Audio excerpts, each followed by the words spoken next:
चलिए आज हम लोग मेंसुरेशन के फॉर्मूला का पार्ट 2 देखेंगे। कल हम लोग वर्ग के बारे में जाने थे।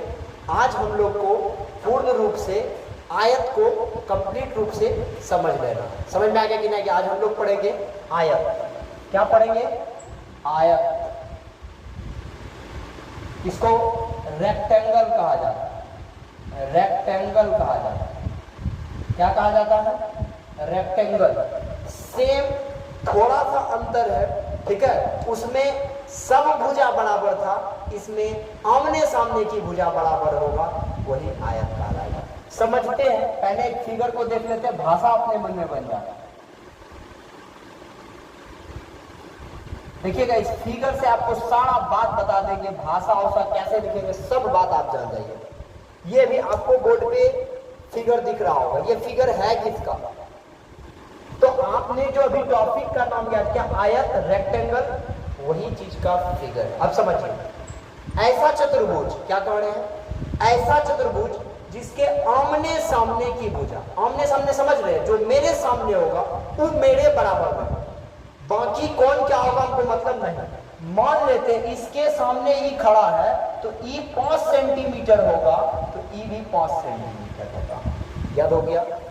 आमने सामने की भुजा आपस में बराबर होगी, बाकी सभी कोण समकोण होंगे वो अलग की बात है। लेकिन जिस चतुर्भुज की आमने सामने की भुजा आपस में बराबर हो और सभी कोण समकोण हो, क्या कहलाएगा? आयत कहलाएगा। शायद मेरे ख्याल से आपको याद हो गया होगा। ऐसा चतुर्भुज, फिर से बोल रहे हैं, सुनिएगा, ऐसा चतुर्भुज जिसके आमने सामने की भुजा, कहां की भुजा? आमने सामने की भुजा आपस में बराबर हो। अब ई 2 सेंटीमीटर तो ई भी 2 सेंटीमीटर, तो ऐसा चतुर्भुज ही आयत कहलाता है। शायद आपको अच्छा याद हो गया होगा। आप अपने मन से भाषा लिख लीजिए, कैसे लिखेंगे?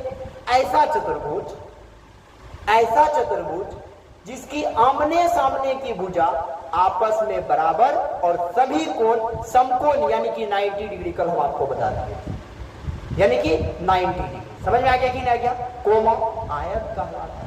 कोई दिक्कत है क्या? अब आयत में कल आपको बताया था, इसका आपका नूनू, तो आप अपना नाम रखिए।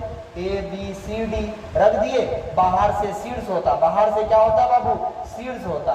तो शीर्ष हो गया। और यही बात पूछेगा, जो अंदर से कोना है इसको क्या कहेंगे? तो कोण कहेंगे। क्या कहेंगे? और ए से लेकर बी तक का जो डिस्टेंस है क्या कहलाएगा? भुजा कहलाएगा। तो आयत में भी क्या क्या होता जाता है? आयत, आयत। तो लंबाई हो गया और चौड़ाई हो जाएगा, लंबाई और चौड़ाई। समझ में आएगा कि नहीं आएगा? आयत, आयत में लंबाई और चौड़ाई। भुजा को ही दो नाम में बदल, लंबाई और चौड़ाई, ठीक है। लेंथ, ब्रेथ, लेंथ और ब्रेथ। आयत में क्या होता? लंबाई और चौड़ाई। और सभी कोण समकोण, यानी कि कितना डिग्री होगा? 90 डिग्री। प्रत्येक कोण, इसका भी, आयत का भी प्रत्येक कोण क्या होता है? 90 डिग्री होता है। समझ में आ गया कि नहीं आ गया? अब चलिए, सबसे पहले हम लोग इसका जो खाली स्थान, इसको क्या कहेंगे? क्षेत्रफल कहेंगे। क्या कहेंगे बाबू? क्षेत्रफल कहेंगे। अब समझिए, पहला एक आयत का क्षेत्रफल, आयत का क्षेत्रफल क्या होता है? अब समझिएगा, मान लेते आप जिस कमरा में रह रहे हो उसका क्षेत्रफल निकालना।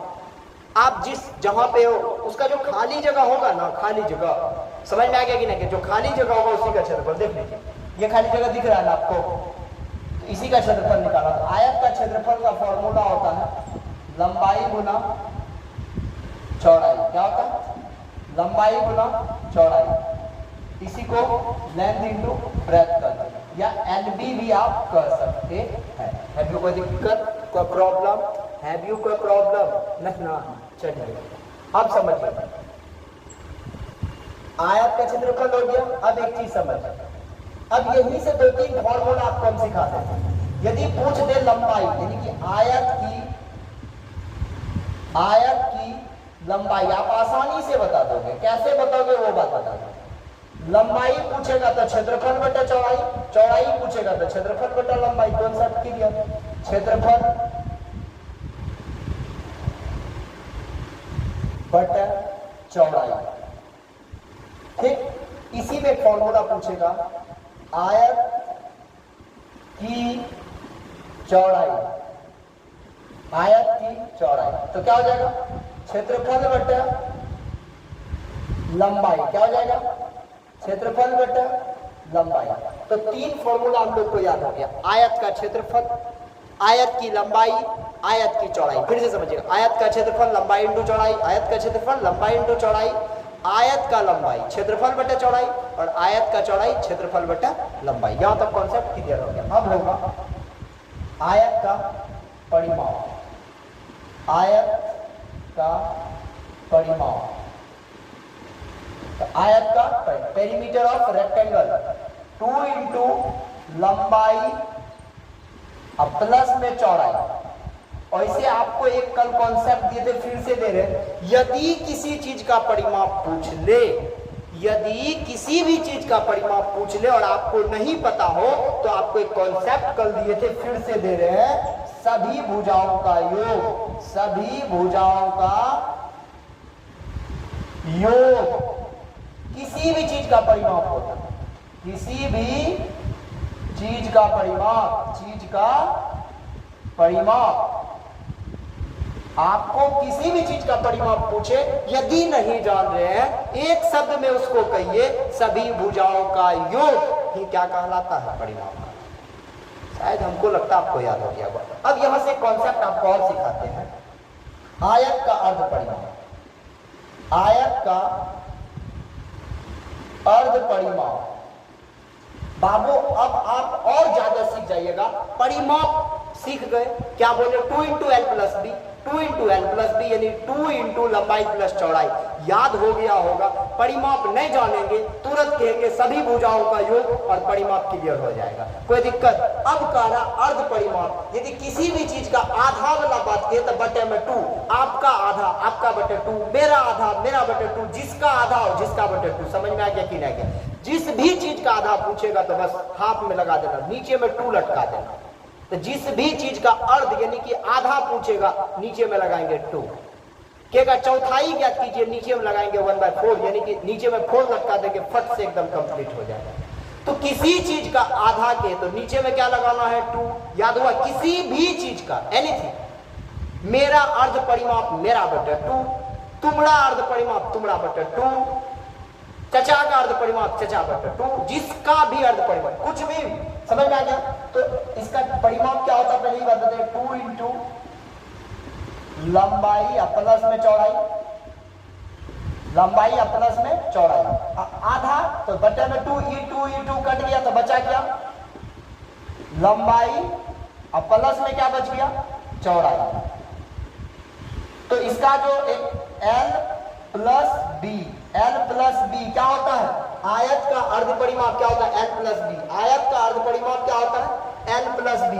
आयत का अर्ध परिमाप एल प्लस बी, आयत का अर्ध परिमाप एल प्लस बी। समझ में आ गया कि नहीं आ गया? तो चलिए एक और फॉर्मूला, कितना फॉर्मूला सीखे, क्षेत्रफल सीख गए, लंबाई निकालने, चौड़ाई, परिमाप और अर्ध परिमाप।